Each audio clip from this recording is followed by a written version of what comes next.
Yesterday, Wardogs released their gameplay trailer, along with a 35-minute pre-alpha gameplay video showcasing some close testing, with the video jumping between players in a squad and showing how they approached different fights. Going into this footage, my main concerns were about performance and base harassment. I also had some concerns more about the tactical style of play and faster time to kill, but those are more personal tastes than actual gameplay concerns. After watching the footage and seeing more discussion around how the King of the Hill game mode kind of style works, I think performance and base harassment may end up being much smaller issues than I initially expected. There are still a few things I want to see tuned, especially with the Killcam, but overall I came away from this gameplay more interested in Wardogs than I was before. So in this video, I want to talk about the performance, base camping, the Killcam, the economy system, and why squad play still looks like it's going to be the most exciting part of this game. Starting with the performance, I thought the game looked pretty solid overall. Obviously, it's still pre-alpha footage, but I think this is in its benefit. I did see some people say performance during the closed testing was not perfect, so I'm not saying that the performance is perfect. But from the footage itself, things looked fairly smooth. I didn't see anything that stood out as a major red flag, and for a game this early with this kind of scale, that's encouraging. My other concern had to do with base harassment, but more specifically, the concern was not just traditional spawn camping, but more so about whether players could farm reinforcement flows, routes out of bases, that sort of thing. After watching the gameplay and seeing more information about the spawn systems, I think I may have underestimated how much the King of the Hill style spawn vehicle system helps with this. From what I've seen explained and what I saw in the video, the spawn bases may have some protection, but there's also spawn vehicles or APC systems that matter a lot. If the vehicle gets damaged, it has to be repaired. If it gets destroyed, it has a cooldown before returning. So spawning is not just a free permanent option, but becomes something squads have to manage in some capacity. They have to position well, protect it, repair it, and keep it useful without making it too easy for enemies to destroy or farm.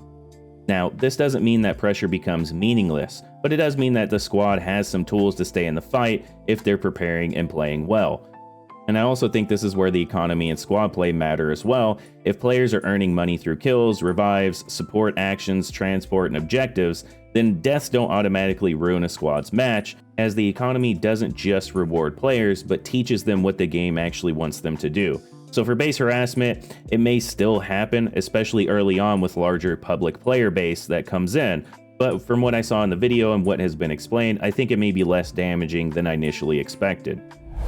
When it comes to the faster TTK and more tactical style play, I'm still personally mixed on it, but I also think it's more of a preference than about the game doing something wrong. Some people are going to love that style, some people are going to bounce away from it. The bigger question is whether the game gives enough information, counterplay, and structure to make that faster time to kill feel fair.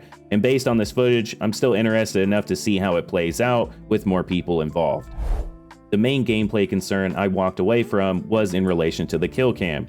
I don't mind that Wardogs has one. This doesn't seem like a pure milsim game, and that's what they've said, so every piece of information doesn't need to be hidden.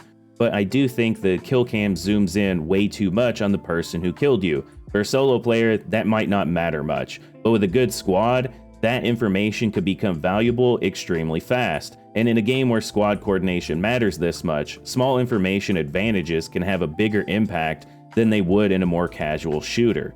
If someone gets downed and the Killcam gives their squad a clear idea of where the shooter is almost instantly, that could punish positioning too heavily, especially for snipers or players using concealment well.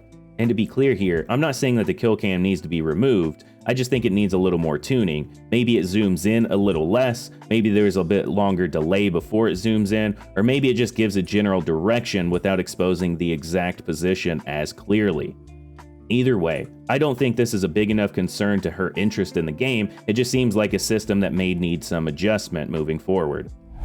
The economy also stood out more than I expected here. Players were earning money from kills, revives, and other team play actions, while team kills seemed to cost money. That could have a major impact on how people play, if tuned well.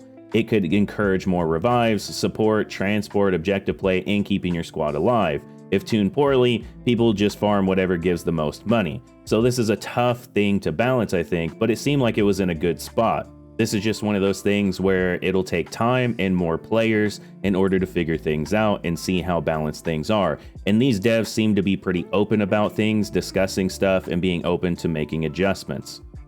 But at the end of the day, the most exciting thing here for me was the squad play potential.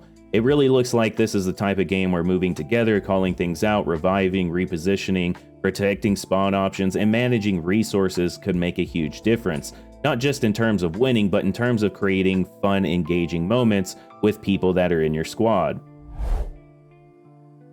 So overall, I came away from this gameplay more optimistic. The performance looked better than I expected. The base harassment and spawn flow is probably going to be less of an issue than I thought, while the economy and squad play look to be in a really good spot overall. The kill cam is the main issue here that I think needs tuning, mostly because of how much information it can give to a coordinated squad.